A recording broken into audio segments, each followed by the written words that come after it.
Shalom saudaraku semua, salam damai dan penuh sukacita. Saudaraku yang dikasihi Tuhan Yesus Kristus, selamat berjumpa lagi dalam renungan pada hari ini. Hari ini saya Cornelius Nugroho dari channel Berkat Baru akan menyampaikan renungan dengan judul Kasih yang Tidak Tergantikan. Namun sebelum kita mendengarkan kebenaran firman Tuhan ini, mari kita berdoa terlebih dahulu.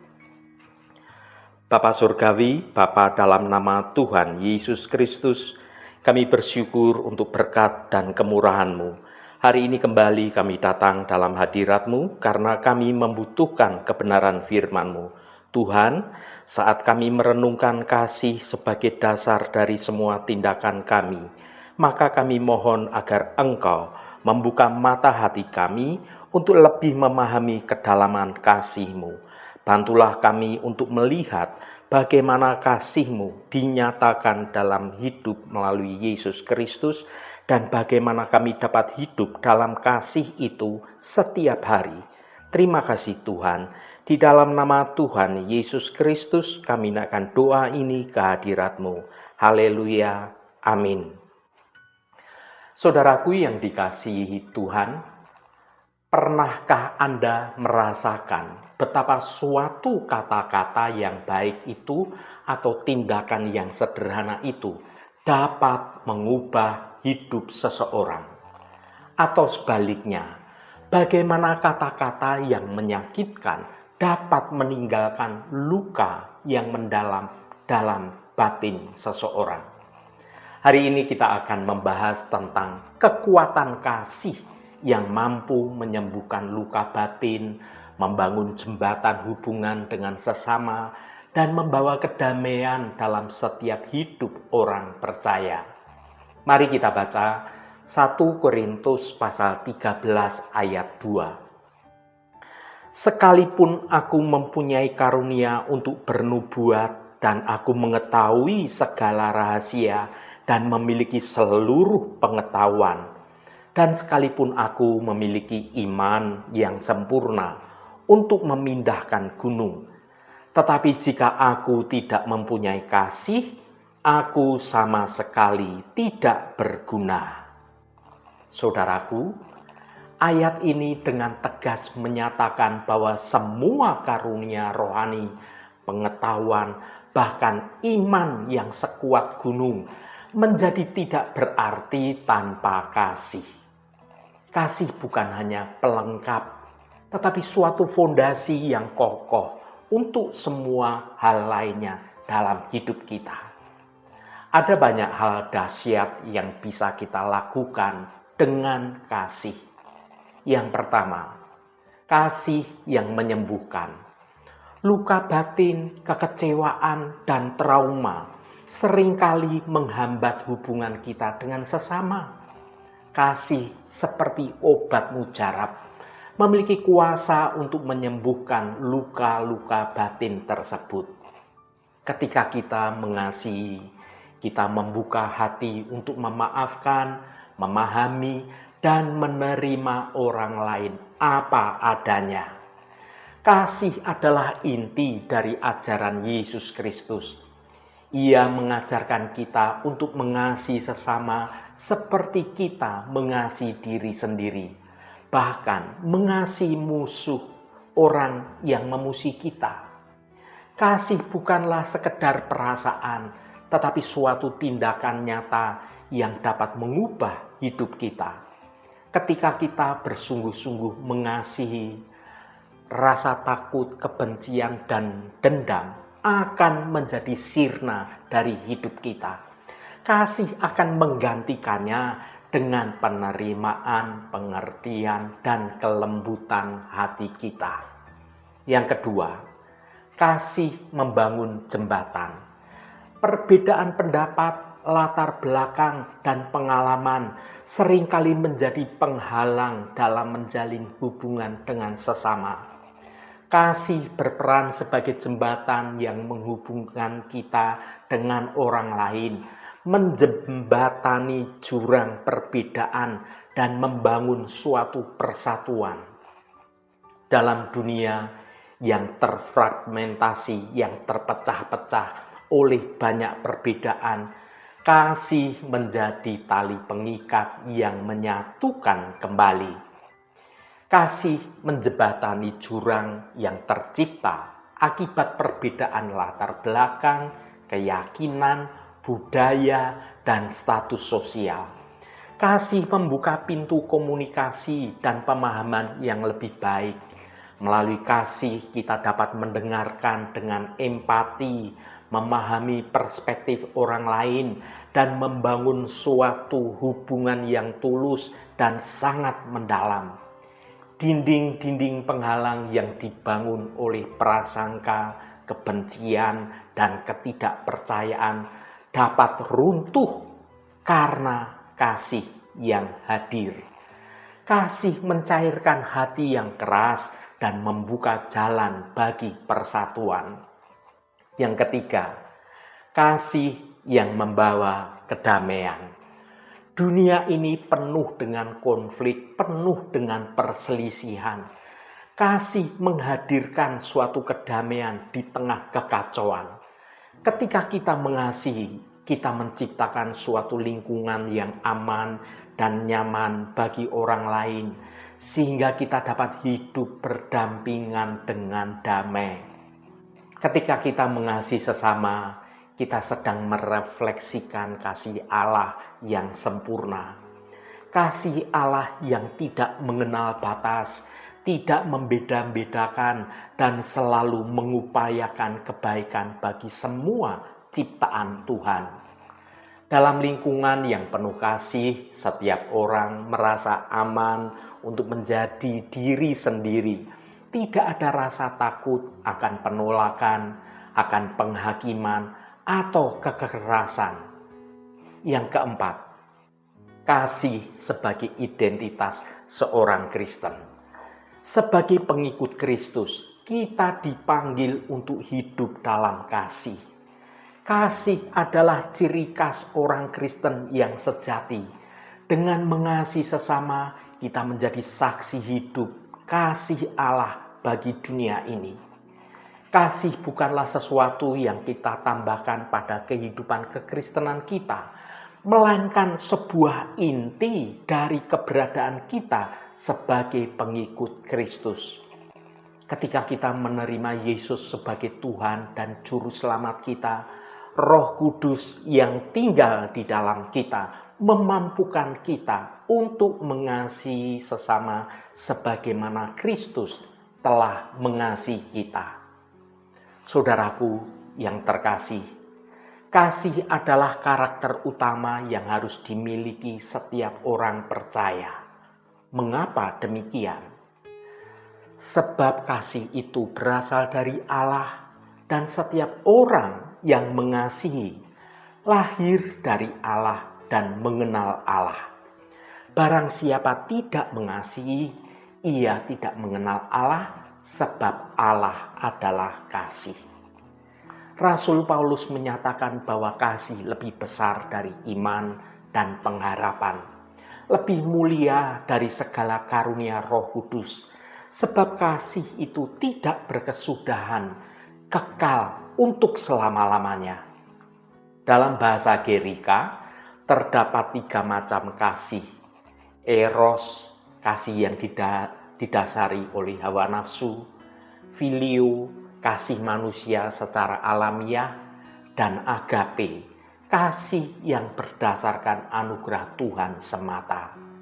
Dalam kehidupan sehari-hari, kasih manusia umumnya didasari oleh kepentingan-kepentingan tertentu. Kalau ada udang di balik batu, ada keperluan, ada keuntungan, ada motivasi tertentu, barulah ada kasih. Kalau tidak ada kepentingan, kasih pun menjadi tidak ada. Kasih demikian berakar pada egoisme dan bergantung pada situasi atau keadaan. Sekarang ini sulit rasanya menemukan kasih yang benar-benar tulus dan benar-benar murni. Sebab kasih kebanyakan orang sudah menjadi dingin, sehingga orang tidak lagi peduli dengan sesamanya karena semuanya hanya berpusat pada diri sendiri. Sesungguhnya dari lubuk hati yang terdalam, semua manusia membutuhkan kasih, tetapi bukan kasih eros atau kasih phileo yang berasal dari manusia berdosa. Yang dibutuhkan adalah kasih agape, yaitu kasih Tuhan yang sempurna.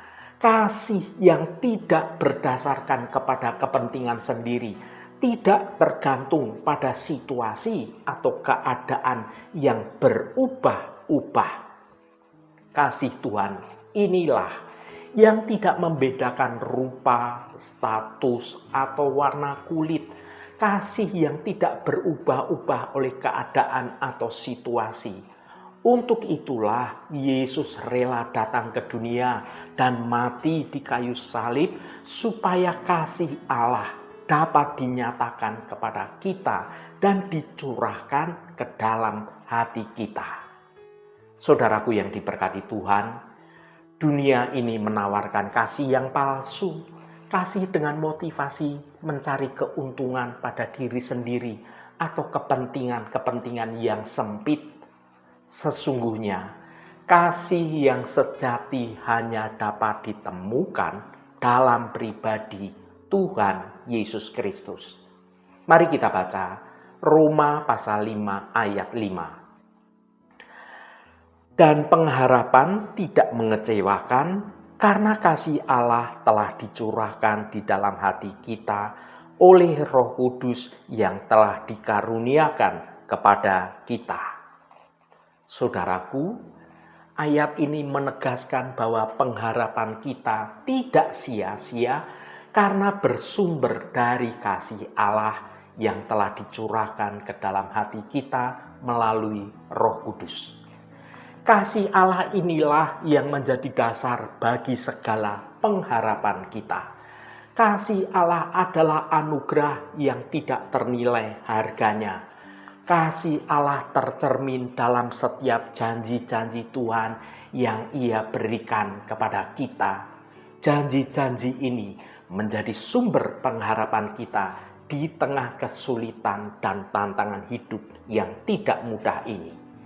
Kasih Allah meyakinkan kita bahwa ada masa depan yang cerah menanti kita. Meskipun saat ini kita mengalami penderitaan, kita dapat tetap berharap karena kita memiliki Allah yang mengasihi kita. Dengan memahami dan meresponi kasih Allah, kita dapat hidup dengan penuh pengharapan dan penuh sukacita. Marilah kita terus bertumbuh dalam kasih Allah dan menjadi berkat bagi orang-orang di sekitar kita. Haleluya, Tuhan memberkati kita semua. Mari kita tutup renungan ini dengan berdoa. Allah Bapa yang kami sembah dalam nama Tuhan Yesus Kristus, terima kasih atas kebenaran firman-Mu yang sudah kami dengar pada hari ini. Kami merenungkan kasih-Mu yang begitu besar dan tidak terhingga. Kasih-Mu adalah dasar bagi segala pengharapan kami. Ya Tuhan, kami seringkali merasa kecil dan tidak berarti di dunia yang besar ini. Namun Engkau senantiasa mengingatkan kami akan kasih-Mu yang tidak pernah berubah. Kasih-Mu seperti embun pagi yang menyegarkan jiwa kami, seperti matahari yang menghangatkan hati kami, dan seperti pelangi yang menghiasi langit setelah badai. Kami mengakui bahwa seringkali kami menjadi ragu dan menjadi takut. Kami khawatir akan masa depan yang belum pasti. Namun ketika kami mengingat kasih-Mu, hati kami menjadi tenang dan menjadi damai. Tuhan, kami percaya bahwa Engkau selalu menyertai kami dalam setiap langkah hidup kami. Bapa, kami mohon agar Engkau semakin memperdalam iman kami akan kasih-Mu. Bantulah kami untuk selalu mengandalkan-Mu dalam segala hal. Kami ingin hidup dalam pengharapan yang teguh, yakin bahwa Engkau akan selalu menolong kami. Kami juga mohon agar Engkau memberikan kami kekuatan untuk mengasihi sesama seperti Engkau mengasihi kami. Semoga kami dapat menjadi berkat bagi orang-orang di sekitar kami. Terima kasih Bapa atas segala kebaikan-Mu. Tuhan, berkatilah kami di sepanjang hari ini, dalam segala tugas dan aktivitas kami, dalam studi dan pekerjaan kami, dalam pelayanan kami, dalam usaha kami, dan dalam segala hal. Tuhan akan berkati, dan kami memiliki hidup yang menyenangkan hati Tuhan, dan hidup kami dapat menjadi berkat juga bagi sesama kami. Tuhan, secara khusus kami berdoa untuk saudara-saudara kami dimanapun berada, yang saat ini sedang menderita sakit. Kami mohon jamahan-Mu agar kuasa penyembuhan boleh terjadi di dalam nama Tuhan Yesus Kristus. Sehingga saudara-saudara kami yang sedang sakit akan menerima kesembuhan yang datangnya dari Engkau. Terima kasih Tuhan. Jamahan dan lawatan Engkau juga terjadi pada saudara-saudara kami yang saat ini sedang dalam pergumulan dan beban berat. Engkau bukakan jalan keluar bagi mereka. Engkau memberi kekuatan yang baru, cara-cara yang baru, dan memampukan saudara-saudara kami untuk dapat menyelesaikannya dengan cara yang baik, dengan cara yang benar, agar hidup mereka boleh menikmati berkat-berkat kemurahan-Mu. Berkati mereka yang hari ini berulang tahun Tuhan. Engkau tambahkan 1 tahun lagi. Terima kasih buat anugerah-Mu, umur panjang di tangan kanan dan kekayaan serta hormat di tangan kiri. Berkat Tuhan mengalir bagi setiap mereka yang hari ini berulang tahun. Terima kasih Tuhan. Segala hormat, pujian, dan ucapan syukur hanya bagi nama-Mu Allah yang kudus. Saudaraku, mari kita berdoa Bapa kami. Bapa kami yang ada di surga, dikuduskanlah nama-Mu. Datanglah kerajaan-Mu, jadilah kehendak-Mu di bumi seperti di surga. Berikanlah kami pada hari ini makanan kami yang secukupnya, dan ampunilah kami akan kesalahan kami, seperti kami juga mengampuni orang yang bersalah kepada kami. Dan janganlah membawa kami ke dalam pencobaan, tetapi lepaskanlah kami daripada yang jahat. Karena Engkaulah yang empunya kerajaan dan kuasa dan kemuliaan sampai selama-lamanya. Saudaraku, bukalah hatimu dan tengadahkan tanganmu. Terimalah berkat Tuhan. Tuhan memberkati engkau dan melindungi engkau. Tuhan menyinari engkau dengan wajah-Nya dan memberikan kasih karunia. Tuhan menghadapkan wajah-Nya kepadamu dan memberikan damai sejahtera. Berkat anugerah dari Bapa Surgawi, cinta kasih karunia dari Tuhan Yesus Kristus dalam persekutuan dan penghiburan Roh Kudus, menyertai kita semua sekarang ini dan sampai selama-lamanya. Dalam berkat Tuhan Yesus Kristus, haleluya, amin. Puji Tuhan, saudaraku semua. Saya percaya firman Tuhan hari ini sudah menjadi berkat yang akan menuntun hidup kita semua. Saudaraku, mari kita jadikan kasih sebagai landasan hidup kita. Dengan mengasihi sesama, kita tidak hanya menolong mereka, tetapi juga menjadi cerminan kasih Allah yang sempurna. Semoga kasih kita semakin bertumbuh dan menjadi berkat bagi banyak orang. Roh Kudus senantiasa menolongmu dan menuntunmu untuk hidup dalam jalan kebenaran Tuhan. Saudaraku, saya sangat senang sekali dan berterima kasih jika Anda berkenan memberikan komentar pada konten video ini. Dan bagikan renungan ini pada teman dan sahabat Anda, agar mereka diberkati juga melalui renungan ini. Terima kasih saudaraku, sampai bertemu kembali. Shalom, Tuhan memberkati.